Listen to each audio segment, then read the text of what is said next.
And welcome to the second event in the Dream.Snap.Freedom exhibition program. My name is Ruby and I'm the Curatorial and Archive Coordinator here at Four Corners. And over the last few months, I've had the privilege of working with 5 curators from the Culture, Criticism and Curating MA at Central St. Martin's. They've been drawing inspiration from our archives of socially engaged photography to curate a month-long online exhibition program exploring photography as a tool for pleasure activism and protest.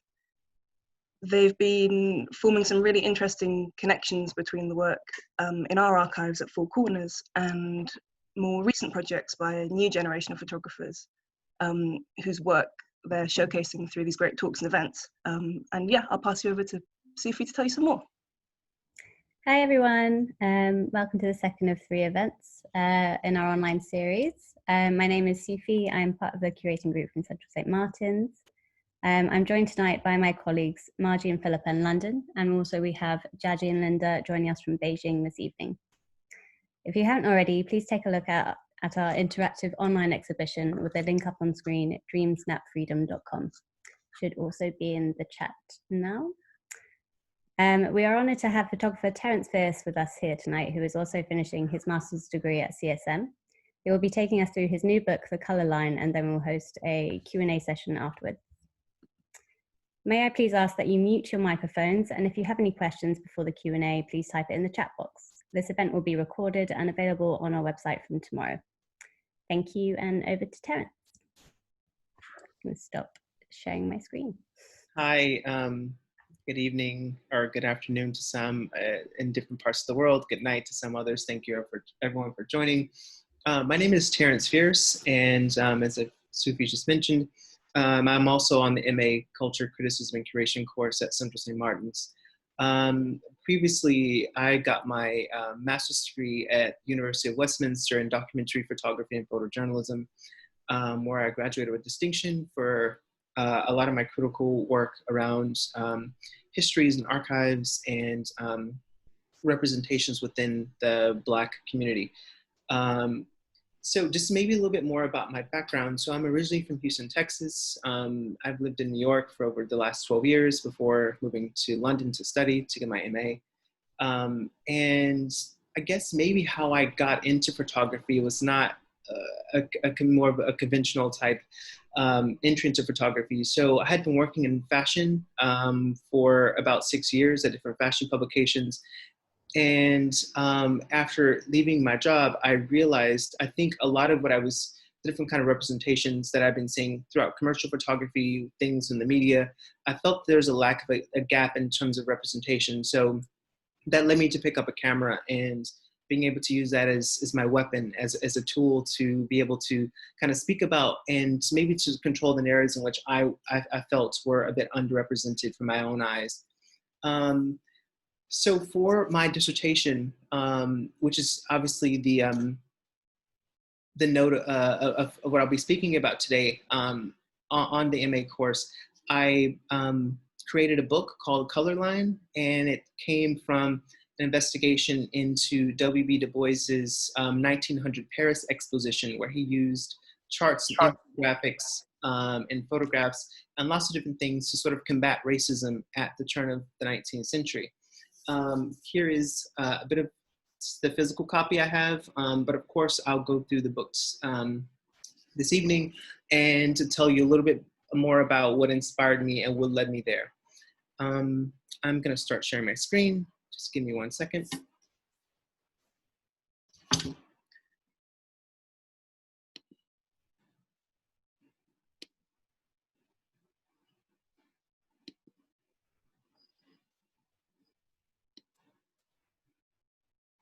All right, Sufi or Ruby, maybe just give me a thumbs up if you can see this okay. It's a web page, awesome. So I think, maybe quite a bit more about what I was thinking about and a lot of things that kind of led me here. I came on to this program, and for the last few months, I mentioned I had been quite interested in a lot of the history and theory of photography. So myself as a practitioner, I don't just, make work. I like it to be tied to some sort of historical narrative, and that's what this project is about. I wasn't looking at Du Bois, you know, from the beginning, and actually stumbled upon this archive, which is why I have this webpage up, because this is exactly how I came across it. I've been doing initial research on Frederick Douglass, who was known as an orator and abolitionist, but it was a very little known history that he was the most photographed American of the 19th century. And when I discovered that, to me, was just so fascinating. And, you know, I started to do a lot of research, and it came across looking for some of his lectures. So he did 4 really big lectures on photography. And this is, again, a very, you know, not very widely known until the last 4 years that this discovery came out, that he was the most photographed American of the 19th century. There was something about him sitting for photographs that he was trying to represent, but also things he was not trying to represent as a former slave. And so in looking for a lot of his, you know, manuscripts and things from some of his speeches and his lectures, I was led to the Library of Congress. But I came across something, which is the webpage looking at now, the African-American photographs assembled for the 1900 Paris Exposition. And I you know, and I'll walk through this in a second, but I just was thinking, what is this, you know? And then I read, you know, I read the blurb underneath it, talking about the collection more in depth, and the fact that W.B. Du Bois, a person who I've known as a sociologist and as a historian, and who was the first African-American to graduate with a PhD from Harvard, I never thought about him as with an interest in photography that was left out of the textbooks in my upbringing in America. And so this is, again, another shocking revelation for me to even think about him as a curator, you know, and this is how I am, you know, kind of coming into my practice as a curator and as a photographer. So I was very drawn to this body of work. But I think during the same time, it's worth mentioning that as I'm coming into this discovery, this is around the death of George Floyd. I think so much over the last few months has been talked about, you know, surrounding the way in which we think about race. But I like to emphasize that none of this is new. So I begin to sort of think about these sort of conditions that, you know, with me saying Blackout Tuesday on Instagram and things like this. And so it was this bit of, you know, where is this coming from? And what are the sort of social conditions and things that kind of led to me, you know, a lot of these things to these sort of conversations. So that's when I really started to dig into this archive. So the book, The Color Line, that I've made is really based on this archive here. And it's a more of a contemporary portrayal of the photographs assembled for the 1900 Paris Exposition. So as I just mentioned, since the spring of 2020, a lot have resurfaced about the way in which society thinks about race. And around the world, shock and anger have gripped everyone after the murder of George Floyd, and rightfully so. But I'd like to emphasize that this issue did not begin on the afternoon in Minneapolis as he clung to life, calling to his deceased mother for help. His death sparked protests in all forms, including riots, unrest, and looting in some parts of America. A lot of focus, though, was placed on how people expressed their protests, and less on the systematic issue of racism, which is, in my opinion, a prime example of chronocentrism. Now, chronocentrism is the presumption that certain time frames, particularly the present, are better frames of reference than others. Here, it will be useful to identify one of the greatest crimes against humanity. Now, I believe that this attitude is perverse, considering that the transatlantic slave trade in 1619 was a thing within itself, one of the greatest crimes, one of the greatest acts of looting itself. Now, not of shopping items, but of people. Now, to better understand how we've gotten here in 2020 and what we're thinking about, we have to understand the systematic problem at face value. And that's white supremacy. White supremacy is the belief that the white race is superior to other races and therefore should dominate them. And this belief has trickled throughout the fabric of Western society. But it's not as always as obvious as a shaved head, as a red Make America Great Again hat, a swastika tattoo, or being involved in an anti-Black Indigenous people of color group. It's a bit more implicit. In response to the issues that I've just raised, this study was undertaken to understand how images play a role in the way that chronocentrism impacts how Black men are viewed in society, as well as how they view themselves.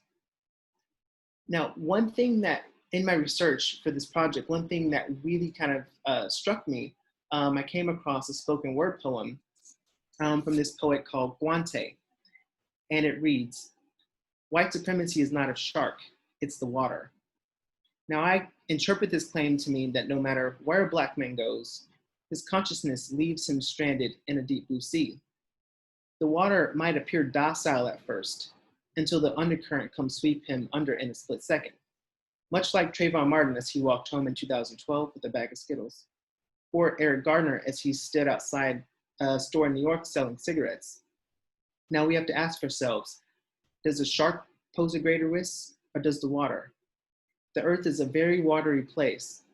Now, according to the United States Geological Survey, around 71% of the Earth is covered in water, with the ocean containing about 96.5 of all the Earth's surface of water. Only one person dies every 2 years in the United States by being attacked by a shark. But on average, around 3,500 Americans die by year from drowning. This analogy speaks to the larger dynamics of the racial politics that affects Black at every angle, no matter where they go, no matter what they do, or where they swim for that matter. Now imagine being stranded in the middle of the ocean, of the Atlantic Ocean for that matter, without a life jacket. There's a greater chance that you'll die from drowning than being bit by a shark. Now this comparison has proven to be true with visual culture. It's not as always as conspicuous as a shark attack, but it's the medium itself, which is the water, that has been detrimental to Blacks. Photography's orientation towards colonialism, segregation, and racial stereotypes have been well documented. Because of these issues, it affects the ways in which Black bodies have been represented in photographic practice since the advent of the camera in 1839. I introduced the issues of white supremacy to discuss the marginalization of Black people in early photography. And since this tension exists, these two photographic archives were created to circumvent and reimagine how Black identity is post-emancipation. If we go back as early as Aristotle, sight was the sense that was placed at the top of the hierarchy, while smell, touch, and hearing or tastes were looked at as lower senses. In this research, an archive of photographic images of Black men have been excavated to make a visual analysis of the racialized perceptions of Black men as a topic from 1839 to 1900.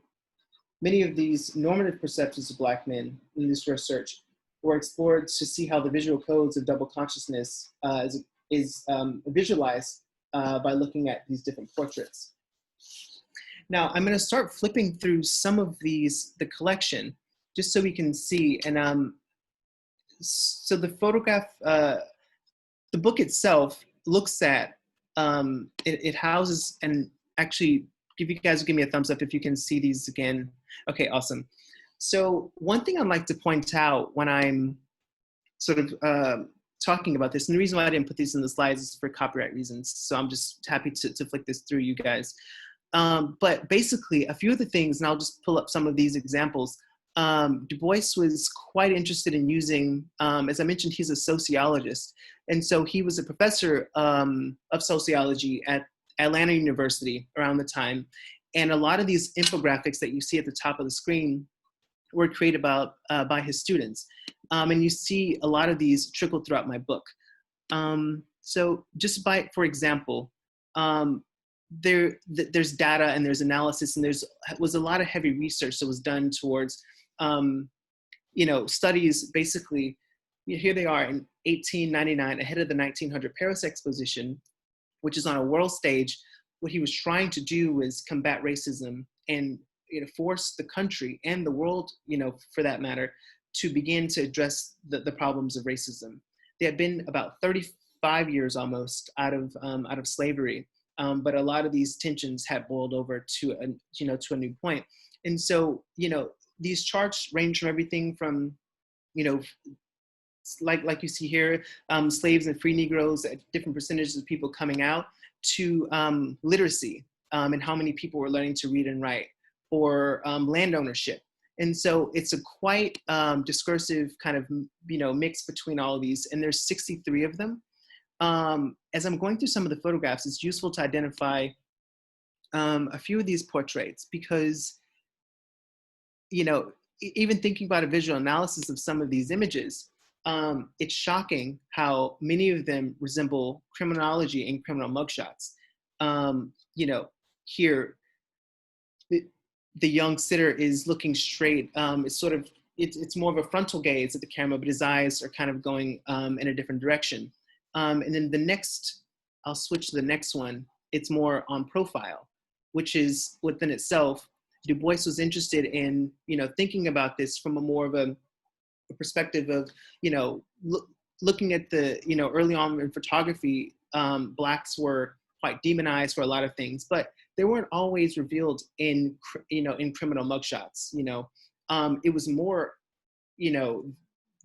people just being accosted on the street, people being lynched, people being harassed and murdered. So they were a criminal just by their very nature of being throughout society. And, it's my belief that this is what he was trying to represent in having, these images made and being viewed on a global scale. So as the collection goes on, though, the next thing you start to see that emerges is, so some of the images then go from a lot of that. And so and as you can see on this page, and there's also, women were also highlighted in this archive as well. But as you go on, what you see, and as you go into the later pages, some people are, now going out of that tight cropped portrait, but more into maybe more 3/4 profile with a more of a decorated background, with more grander clothes. And I think his intention of highlighting this again on the global stage was, there's two things going on here at the same time. Excuse me.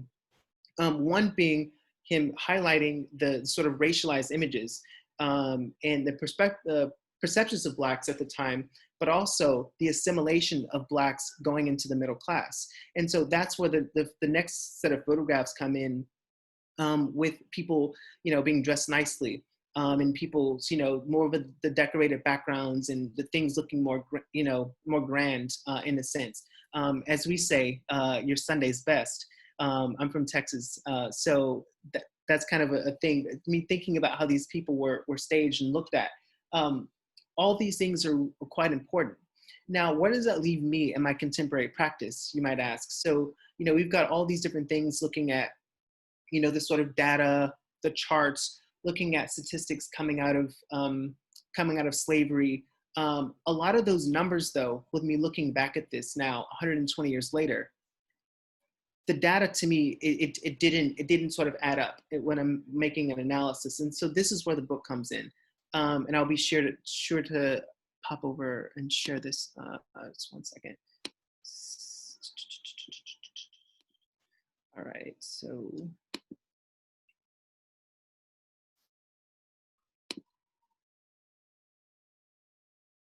Okay, awesome. Thumbs up again if you can see the book, the cover of the book. Awesome. So the cover of the book came quite organically with me thinking about, I went into studio after lockdown to start making portraits of different sitters that I've met, that I've known from, living in London, or from other African Americans. I'm on this Black Americans expat group that lives in London. And so I did a kind of a broadcasting call, and I had a close friend of mine who I believe might be on the call named Ajamu, who's an incredible photographer and a bit of a mentor to me, helped a bit with some of the casting, some of the subjects I photographed. He too himself is also in this project as well. And so the casting came, kind of organically, but me thinking about, the sort of, the photographs that were assembled for the 1900 Phearse exposition, the very first thing I thought about when I saw those images were, I wondered, who are those people? There's photographs of them there's all this data, it's more of a quantitative analysis, but it left me feeling like me not knowing who these people were, and rightfully so. They were up maybe against a larger task at the time, but I thought, how can I make an analysis towards this and bridge both of the gaps? The cover of the book is of a portrait that I made in studio, but there's two graphs, two charts, different charts you'll see at the end of the book, which I'll come back to, that was used to etch over the photograph, but to symbolize the color line.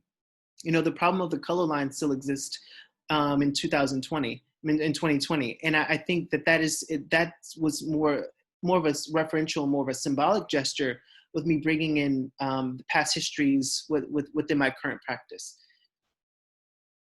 And so, I talked quite a bit about, some of the photographs that were made, and maybe why, and me really not knowing who these people were. But I felt it was important, me coming back to chronocentrism, is not excluding these past histories or these, the ways in which, different curators and photographers and, Black artists at the time, historians, were combating racism, which is now we still see a lot of these things today. So the reference to me is extremely central to this project, and it wouldn't have come about for me not stumbling upon this archive. Now, one thing that W.B. Du Bois professed, and this was maybe one of his widely known quotes, was him saying that the problem of the color line is, the problem of the 20th century is the problem of the color line. And just for the sake of this book, I've kind of did a line through it and putting the 21st century because it still exists.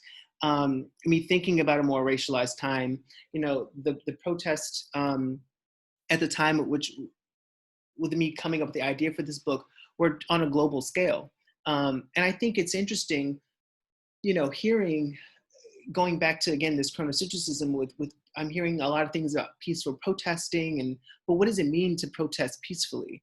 If someone's going to protest, the protest has to be the protest. You can't police how people protest. And I felt so much going on at the time, me doing the research of this book, and me going onto Facebook and all different various social media streams, was people really trying to demystify what the problem was and talking about, protest peacefully, as if, and people sharing pictures of Dr. Martin Luther King all around, the internet, and saying, this is how you protest. But you can't tell people how to protest, because when you say things like that, it undermines the fact that people have protested across every inch of the United States of America over the years, and it still hasn't worked. So this is what it looks like. And this is why I had a reference to looting, because that is the thing that actually got people's attention.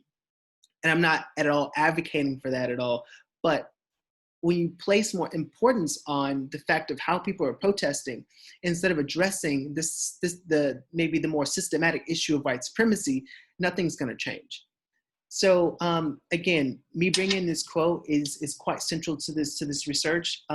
Is still, the problem of the color line still exists, and the color line is, in a lot of senses, it's Jim Crow South, it's segregation, it's slavery, it's all these, maybe more from a North American context, but it also, is cross-cultural.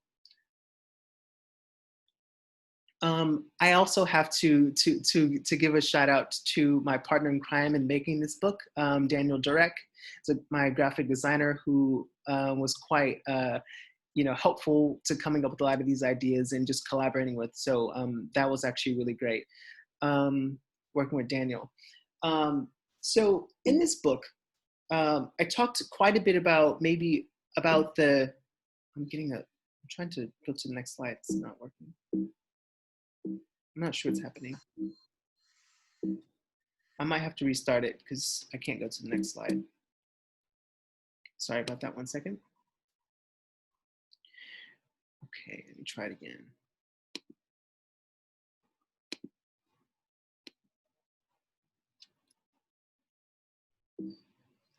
So I'm having an issue. You might have to try clicking on the screen that you're sharing rather than the PowerPoint. Yeah, there you go. Thank you. Sorry about that. Yeah, so I'm gonna, okay. So I talked a bit about, you know, a lot of the data and more of the analysis that Du Bois was referring to. And he was really relying on looking at the photographs and the charts and the infographics at the Paris exposition sort of together. But as I mentioned, that those things didn't quite exist in a more of a 21st century context. So this project within itself is more narrative based. And so I said something quite briefly about double consciousness, but I didn't explain what that was yet. So double consciousness is something that Du Bois talked about in his 1903 book called The Souls of Black Folks. And he introduced this into maybe social and political thought with basically, you know, it's basically Black's identities being split down the middle. You have your identity as a Black American and as an American, and the two don't quite exist together. Now, over time, the double consciousness theory has been looked at in more of a kind of intersectional thought, or maybe with gender studies, with women's issues and things like that. But double consciousness specifically was started, he wrote about this, about the African American consciousness. You know, on the one hand, you're told that you're American. And the next minute you're told that you'll never be American, you'll never be, you know, so it's almost like this kind of a dual, you know, your dual being. And so my point is, with me bringing in all these things, I wanted to know more about the subject. So I had each subject I photographed. I wanted to know, as mentioned earlier, I was left wondering what these people, who they were. And so I wanted to visualize and give my subjects more agency in this project.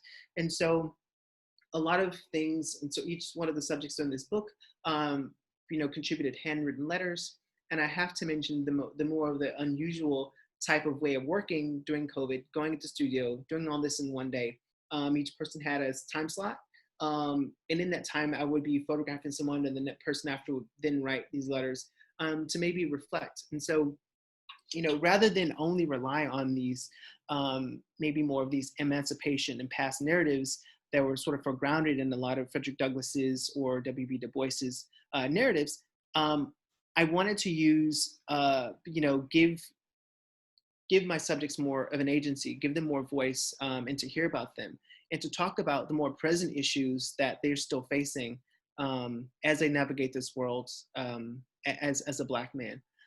For example, on the right, it reads, "My Blackness is royal, my Blackness is undeniable, my Blackness is complex, my Blackness is painful, it's joyful, it's African, it's queer, it's African and queer, it's feminine and masculine." So I think what I did was, and this is from a subject who's in this project called Seon, but you know, it was really about giving, you know, knowing who these people are, and about, you know, the ways in which they face a lot of the, you know, the sort of racism that exists here. There's another on the right.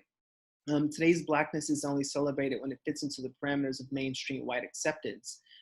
So, you know, there's a lot of different things that were sort of unpacked in these letters. I'm a little bit conscious of time, so I'm going to kind of go through the book. But it's worth mentioning my location. So a lot of the work is centered around an African-American narrative, but, you know, I'm living in London. There's a lot of African-Americans in this project, but I don't find that you being Black British or you being African-American living in London, that you're divorced or you're separated from a lot of these racialized issues. So I didn't want to put too much focus on saying, oh, I can only photograph, I have to exclude these people who might have been Jamaican, British Jamaican, or, you know, from Ghana, or who might be of mixed heritage. And so it kind of includes a lot of these things, because while it might not be as overt, it still happens. And a lot of these things are reflected in a lot of these letters. And one thing you will say here, I did not find myself as the researcher, as a practitioner, as the artist, the curator of this project, to be divorced from these narratives, these perspectives. So there's self-portraits of myself in this project, and also this letter on the right is of me as well. I couldn't navigate that the work I was making, I mean, not feeling like I couldn't be a part of it as well, because I still face a lot of these issues. Now onto some photographs finally. This is a subject, Antoine. And I think me thinking about a lot of these images, as you might now notice, the gazes sort of resemble a lot of the images that were made in the 1900 Paris exposition. They're not all frontal gazing. The eye directions and the gazes are, quite, in a lot of different directions. So it felt important for me to make a reference to this, but also for me thinking about, a lot of giving them a lot of kind of a power, and not necessarily, just going and doing straight portraits. And so the images are, and as you can see now, you'll see some graphs. So the graphs are included throughout this book as something that's referential, and not something that's necessarily, so all the data has been erased through Photoshop, but the graphs are there because it's a reference to the kind of recurring issues that are still faced by a lot of these men, including myself here. This is the subject, Osagi, who I've been photographing for quite some time since I've been in London.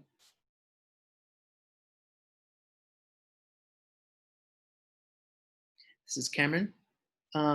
Again, sort of similar thing here. And, I wanted a lot of the portraits I made to be more collaborative. And so it wasn't necessarily, you do this. And in the studio, I had a lot of the references up, but I gave the subjects a lot of control and power, because I think that's something that's kind of worth mentioning. I did a lot of research on bell hooks when making this project, and also writing my dissertation.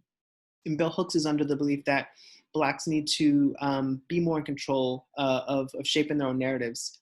And that starts from there being more Black photographers of color and more curators and a lot more people who are in control of these conversations, because they have been dominated for quite a while now. And so me as a maker of this project, I was also quite, conscious of that. Yes, I'm an African-American photographer, but I also wanted to give my subjects a bit more agency and control of their images, because it's been something that's been so widely left out. So if someone wanted to wear something, that they wanted to, and as it was looked in the earlier body of work, in the archival work, the subjects were fancily dressed. They were, trying to model something. They were trying to disprove a lot of the things that have been, that they were coming out of slavery. But I felt it was not necessary for my subjects to get dressed up and to wear suits and to do all these things, because 120 years later, what we do know is, no matter what you look like, you can still face a lot of these issues or encounters with the police. It doesn't matter what you look like. You can drive a BMW. Those things matter less. And so I have my subjects come as they are, and to have all these sort of narratives going throughout the project. Whether you were queer, whether you were straight, it was no specific thing I was looking for, because I didn't want to put any labels or stamps or exclude anyone from this project. And as you can see again, so the charts are, quite creative, and all these charts you see, even this sort of graph here on the left, come out of that archive. Nothing was, manipulated, and things are just maybe sort of erased, but nothing was, manipulated too deeply. This is a subject, Kevin. This is the subject, Rico, who is also African-American. He's doing his PhD studies here in London in film studies. Yeah, I mean, it's just quite interesting hearing a lot of perspectives. So Rico was one of the person's letters who I called out quite briefly when he talked about white acceptance, Black acceptance fitting into maybe more white parameters. It's only really being accepted when it comes into that. This is Fabrice. He's Afro-French.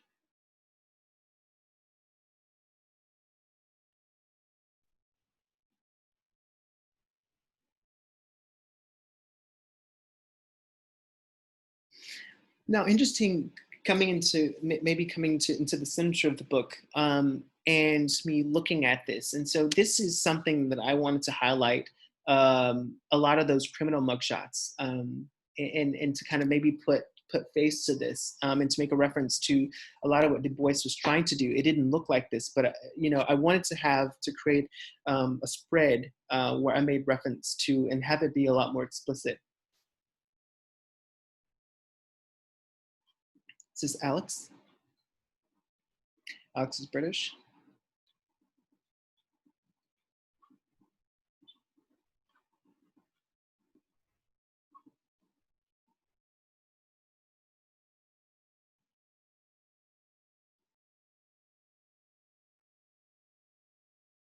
This is Brian.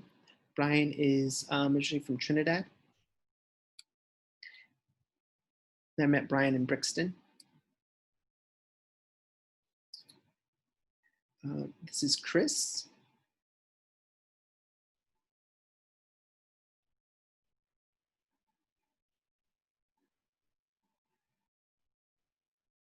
And it's quite and this is Elliot, sorry.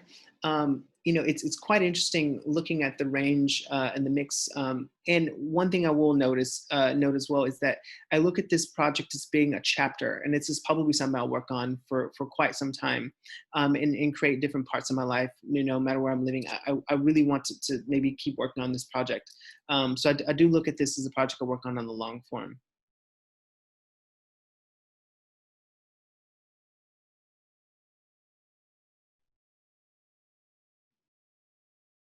Coming towards the end of the book. This is Seon.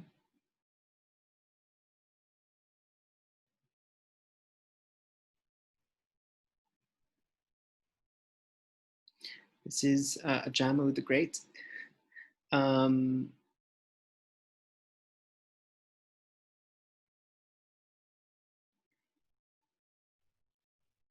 And then the project sort of ends out with looking more at the original charts and graphs that I mentioned that you'll see a little bit larger since when we're outside of the web page.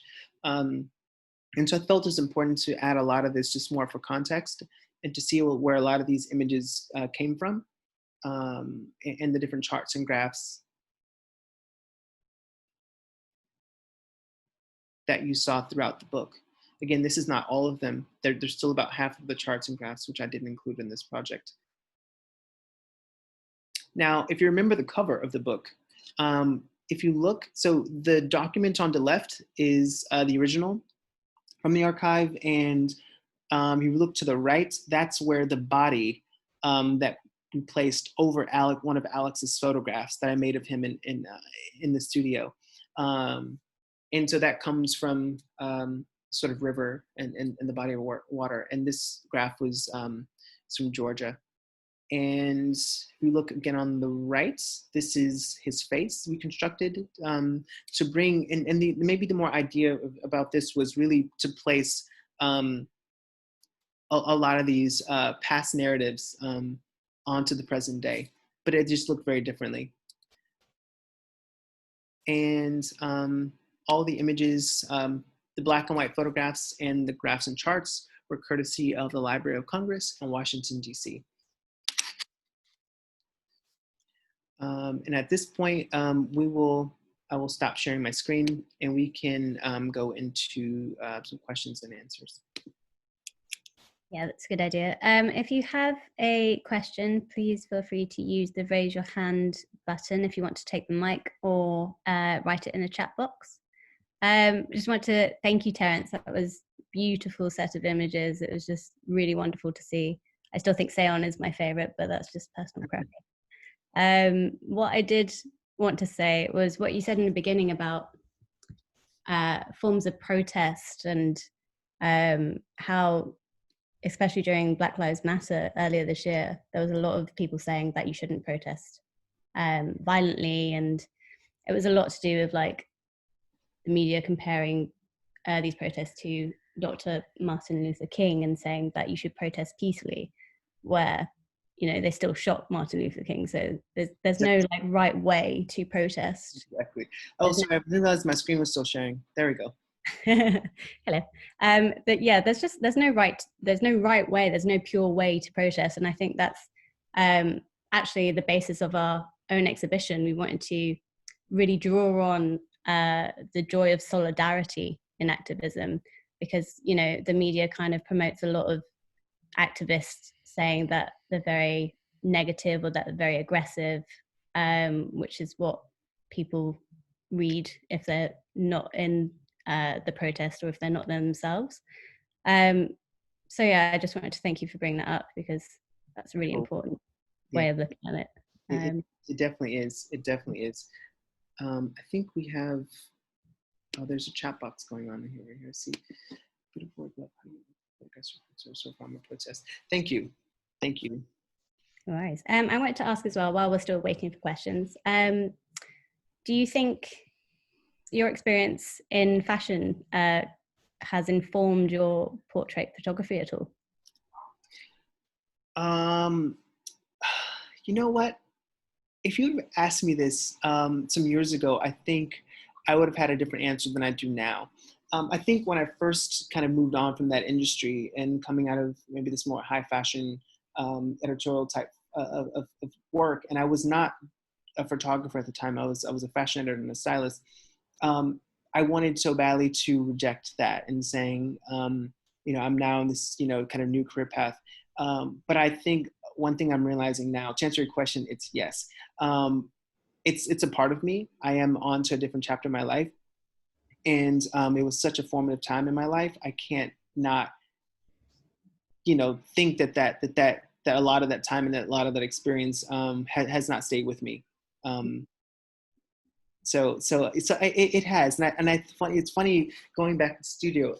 This was the first time I'd been in the studio in 4 years, and the last time I was in the studio, I was with Patrick Demachelier doing a cover when I was about to leave Glamour, and so but at the time, it was just like I was just on to do my work, and coming back into this almost 4 years later. I still felt that old school training I had, with me having my references on the wall and me telling my subjects this, that, I think it's there, but I don't seek, for a fashion gaze or a fashion perspective or any of those kind of things, when I make my work. Yeah. I feel like the stark difference for me personally is what I see is that the difference between, fashion photography is that it's a made up narrative, it's a fantasy, it's constructed reality, whereas yours is very real. It's very it's taking portraits of these people of how they want to be perceived and their own constructed narrative rather than something of fashion fantasy. So that was really interesting. Yeah, it's interesting because I remember a lot of that was looking at the runway, looking at collections and thinking, and that's how you sort of build your narratives. But what does that look like when your narrative is when the things I'm making? It's just a life experience, And I think that's the difference. I don't have to go out and doing research or in that sense, right? Maybe more of a historical analysis and things like that, but I don't have to look outwards. I can just reflect on my own life, my own perspective, and the way that people around me, my peers, sort of navigate life, and to sort of come up with a lot of these things in which I make work. Okay. I've got another question while we're waiting for others. I wanted to know your opinion on what you were saying about representation for, like Black photographers and that narrative that I have. Do you see a stark difference between something like your work, for example, comparative to a white photographer or a non-Black photographer, and for example, the white gaze on a Black body, contrasting to the Black gaze on a Black body? Yeah, that's a really great question. A lot of this came up. I did a previous MA in documentary photography at the University of Westminster. I mentioned this earlier, and I think the short answer to your question is yes. I think there might be a bit more care, and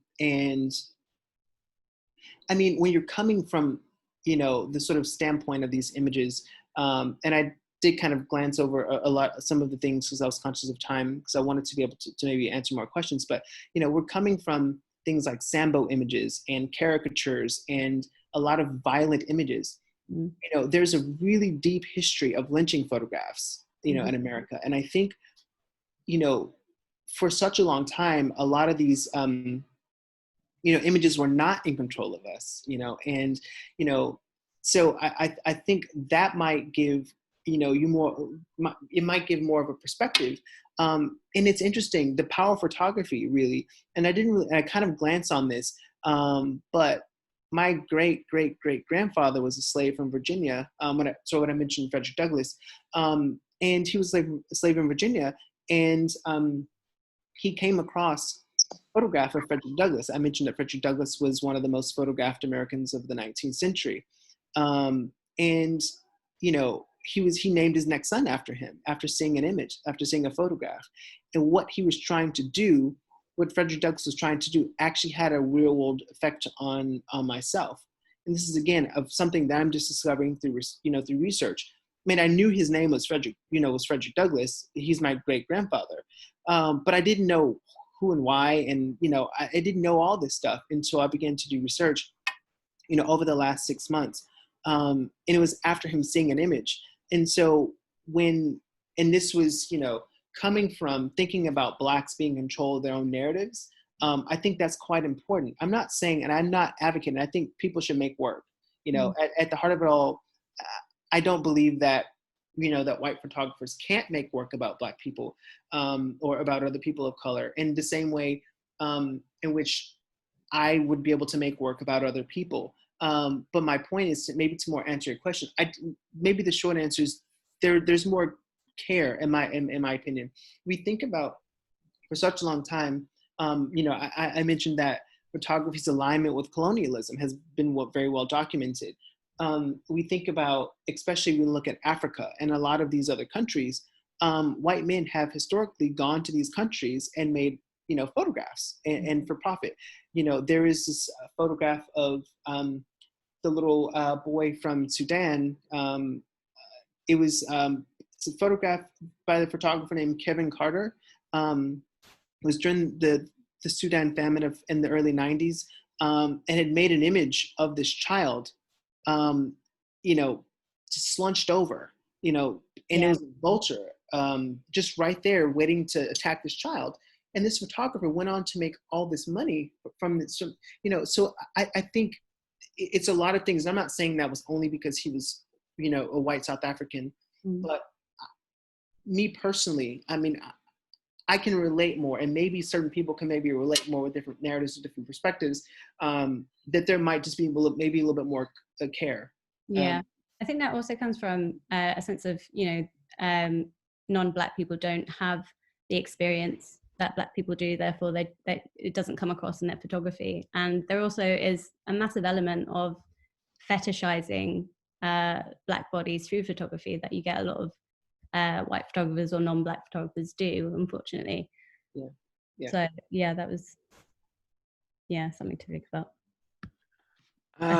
The question, sorry. Yeah, I Terrence, I imagine. Thank you so much for the presentation. It was amazing. I have one question about your project, and it's during the project, or did you ever thought of including portraits of Black women, or it was a choice since the beginning? That's a really great question, Marge. I'm so glad you asked that. I kind of skipped around that when I had the archive website up. When I kind of came across some of them, it was a conscious choice, especially because I was making this for the sake of a dissertation. I wanted to focus more on my own perspective. I don't live the same, you know, way. Experience. It's a whole nother experience. And so I made a conscious effort to not, I'm not saying that Black women has not experienced the same thing which I'm talking about, because there's documentation of all these things. We can talk about Sandra Bland, we can talk about all these women, you know, Breonna Taylor, they're still involved in this thing. But personally, I wanted to maybe have more of a narrow view, and one that I can talk about navigating the world as a Black man in the way I do, that was kind of more representative of my own experience. It did not at all was meant to exclude or to say that the Black woman's experience was not at all included in the same narrative, because it very, very much so is. Thank you. I think we had this kind of conversation before, because we thought it was in a way also related to the question before of Sophie. So what's a white photographer photographing, you know, and for women and men, it was like, it's the same mechanism for him, you know, it's like, I'm not representing something that I know. So it was more that kind of consideration. That's another really great point too. I can't say that I've photographed a woman before. You know, one thing, I was about to start working on a project too, and I'm not saying that I haven't made images of it, but as a part of a larger part of a project. A lot of our work I do is focused around, you know, the sort of Black queer narrative in the way I make work in my portraiture. But I was this was about 2 years ago. I was doing research on something on colorism, and I had this idea that I wanted to photograph, you know, Black bodies, Black women, Black men. I was kind of, maybe at this point, I was going to censure on Black women. I had someone tell me, she said, "You're going to photograph a woman, a Black woman?" And I was like, "Yeah," you know. And it was one of my colleagues, and she said, "But you know, you're not a woman." And I said, "Huh, okay." And that just, this is 2 years ago, and I never forgotten that. And it just made me like think, and I was born from a Black woman, you know, as if, you know, who's on this talk right now, you know. But it's that thing. I was just like, that to me felt something. But then I start to think about, you know what, maybe there's things that I can't kind of maybe relate with maybe just women in general, about me being a man. I know that there's all these different implications. There's implications no matter if you're a white man trying to photograph, you know, a photograph, make portraits of Black people, but also a Black man might also have implications of photographing someone who's not of their same gender. There's all these different intersectionalities that I think, like I mentioned earlier, I think people should make work. Photography is there. There's, you know, all these images out in the world, but I'm never for saying that a person shouldn't do something, but it should be maybe a lot more that goes into it, maybe when you're maybe doing a lot of those other things. But I was a bit surprised when I heard that for the first time, and I was like, okay, well, do they have a point or do they not? I mean, and it hit me like out of nowhere. It's like I was T-boned, you know. But yeah, I mean, I began to reflect on that, and the fact that my hesitance was not based on that statement, because let's be clear, you know, it was more about me centering the work around my own perspectives and in my own kind of lived experiences. That's how I tend to look at it. It's the same thing again with like the male gaze versus the female gaze, or the queer male gaze versus the queer women's gaze. You know, nothing is the same experience, and therefore it's just interesting to see the different narratives of photography, and that's why it's just really interesting and useful. Yeah. Again, if anyone wants to ask questions, feel free to go to the mic or raise your hand or type it in the chat. I think hey. I've got a question. Yeah, first of all, thank you for sharing such a fascinating archive and your really inspiring response to it as well. Thank you. Super interesting. I'm really interested in the graphs. I was struck with the Du Bois archive, how kind of graphic and visually interesting they are, and if you could talk a bit more about that, and also how then they feed into the book, and particularly the kind of the juxtaposition between the photographs and the graphs, and if there was any kind of intention behind that. Nice. That's a really great question. One thing that actually shook me was me looking at those graphs in the beginning. Was this is like they're making these between 1898 and 1899. There's no Photoshop. You know, they are so well, like, you know, that for me was something that was just like, I was so fascinated, blown away by it. As I mentioned, the data in the charts are things that are quite, broad ranging. It can be a lot of other things. Now, speaking with the juxtaposition, so actually this, I'm not sure if anyone was able to catch it, but at the House of Illustration in King's Cross, which is near Central St. Martin's campus, which is more of a graphic illustration kind of, museum or gallery, it housed Du Bois's 1900 Paris exposition, and they were more focused on the graphs and maybe less the photographs. And so, but I do look at them as something that's something together. So maybe to answer your question more directly was, how it fit into the narrative of my book was something that it was more of it was referential. As I mentioned, I took out all the data because I don't find any of that information to be relevant now, because we can say that Negro land ownership at this point, the data is just sort of business owners and all these things it's less important. The more narrative based that people are still going through a lot of these issues. And so it was more something that was representative, because the color line within itself came from my direct answer came from a lot of these issues that were kind of housed in these graphs.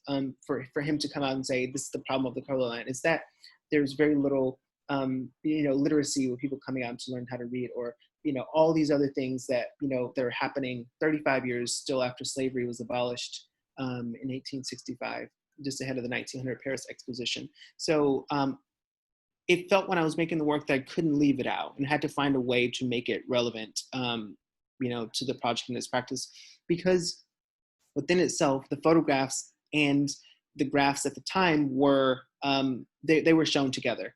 And whereas I'm here now doing the photographs and the text, the letters that are at the beginning of the book, but I also still want to subtly make reference to the graphs throughout the entire part of the project. Cool. We've got a question from Mazzy in the chat. She says, I'd love to hear a bit about the technical process behind the photographs. There's a soft intimacy to them that is visually very grabbing. What did you shoot on, and how did you stage them? Oh, that's awesome. Thanks, Mazzy. It's interesting. So I can definitely tell you the technical process. I don't consider myself, though, to be a technical photographer within itself. I'm not like, so I study photography, and I've only really been doing photography for barely 3 years now. And while I do have a master's in photography, I'm more interested in the history and theory of photography. Knowing more about historical analysis. I'm not like a super technical photographer type person, but the work just is within itself. And I think that a lot of that comes from, maybe more of my, my upbringing and my past histories. I can be technical, but, I think when we talking about, maybe if I answered the other part of your question about staging them, like I said, I had people coming in and out every half hour. I knew visually what I wanted to do, because I was more interested in the visual analysis, making reference to maybe the more of the past archive.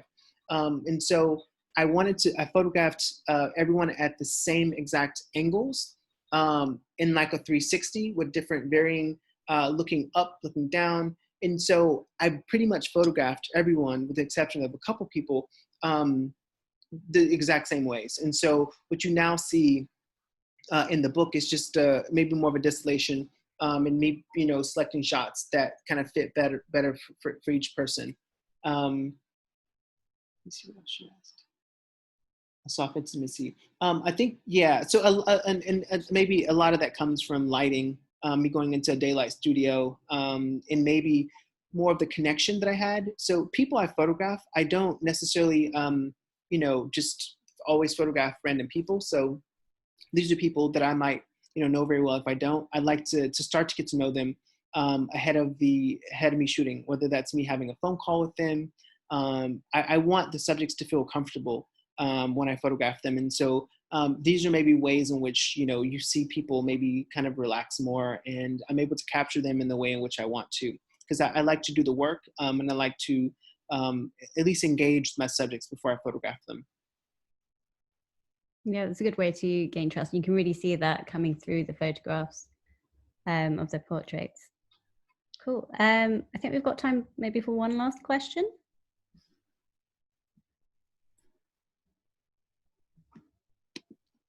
Hi, Terrence. Thank you very much for your presentation. It was amazing. I wanted to ask you, what about future projects? You said that you maybe wanted to continue this project. Could you maybe evaluate more on that? Yeah, awesome. So that's great. So I definitely want to continue these things, and I tend to maybe focus on one project at a time. I will still always make portraits that that might feed into other kind of projects, but for me, looking at this project for itself, I'm quite keen to continue this when I go back to New York into photograph. When I started, be doing in maybe September, when I was home last. There were so many people I was quite interested in photographing, but I just decided that I wanted to maybe give it some space and focus on what I'm doing here in London. And so it'll definitely, I'm not saying, it's not my opinion that the project will change very much. It'll just be different bodies. And, maybe over the next years, I'm quite interested to see how it's going to grow, especially me going to different parts of the world. I mean, when I go back to Texas, I can, add, more of my family members into the project. And by me living in, so I've got people all over the United States that I'm quite keen to and if I travel, and I travel quite a bit, I think maybe in the long term, there'll be different kind of chapters, but it'll be more focused when I get back to America. I'll be able to maybe build a project and make it more expensive. Cool. Do you have a link to buy your book that we could share? So my book is on pre-order right now. So I've only printed a certain amount of copies for my dissertation, but it will be up. My link to my pre-order will be up at the beginning of January, when people want to start pre-ordering the books.